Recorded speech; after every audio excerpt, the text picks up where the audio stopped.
Vice President Harris perhaps is looking at the next presidential American elections, and whether she might run for president or not depends on any number of things. The Philippine visit might help in the same manner that Speaker Nancy Pelosi probably wanted to project herself as a presidential candidate when she came here. But the real issue is the EDCA.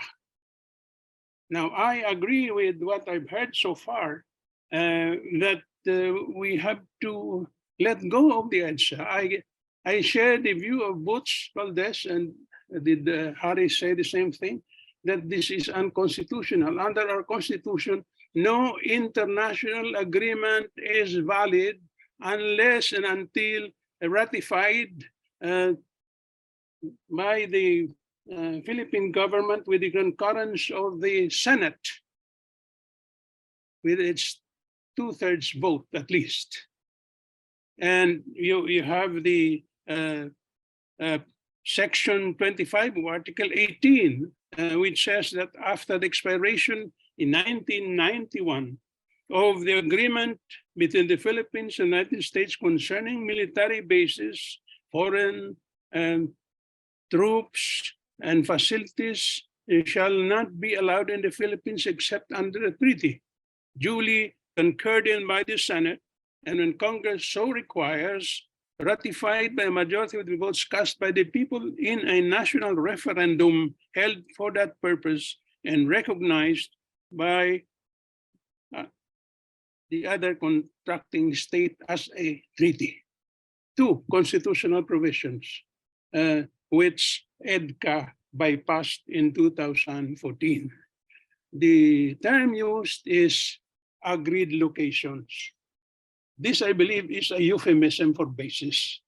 In case of war, and the Americans start using these agreed facilities, we will be able to see that they'll be functioning as nakedly as possible as military bases. We won't get involved there. They would be running these agreed facilities independently on their own without any participation of the Philippine government. So I think we should hold on to the constitutional issue in the same manner that in the United States, for 50 years, they questioned the ruling on Roe versus Wade. They didn't give up. And this year, the Supreme Court finally decided there is no constitutional right to abortion. And so Roe versus Wade went out of the legal considerations of the American people. I think we can maintain the same position with respect to EDCA. Now, the termination clause of EDCA says it will be valid for the next 10 years from 2014, and after that, it will be indefinitely in force. So it's not easy unless we act now. We cannot get rid of EDCA. And I hope our good friend Harry Roque will agree to this observation that, mahirap kung hindi tayo gagalaw. Now, what other issues do you want us to cover? Do you have 5 bases and agreed facility? Tatad, hello, can you hear me? I can hear you. Yes. Question from the media. Do you assess PBBM's foreign policy as a shift from the previous independent foreign policy announced by former President Duterte? No, the Philippine independent foreign policy is enshrined in the Constitution.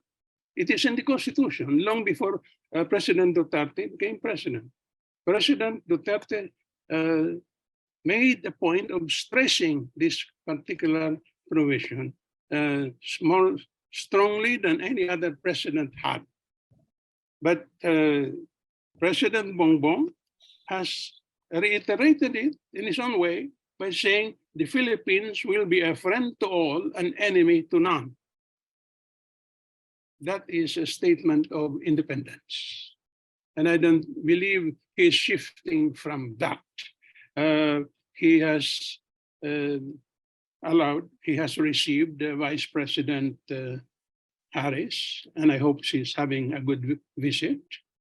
But he's also met with President Xi Jinping on the sidelines of APEC in Bangkok, and he'll be meeting with the president in China when he makes a state visit in January. So I do not see any shift. In the case of his father, President Ferdinand Marcos, in 1975, there was an embargo, a diplomatic embargo by the free world bloc on the socialist bloc countries. But Marcos went ahead to establish relations with China in 1975 and relations with Russia in 1976. So he was balancing relations with the opposing blocs in the world. So it's too early to have a shift. And besides, we have not heard about what commitments the president has made to Vice President Harris and what the United States has committed to the Philippines on this visit.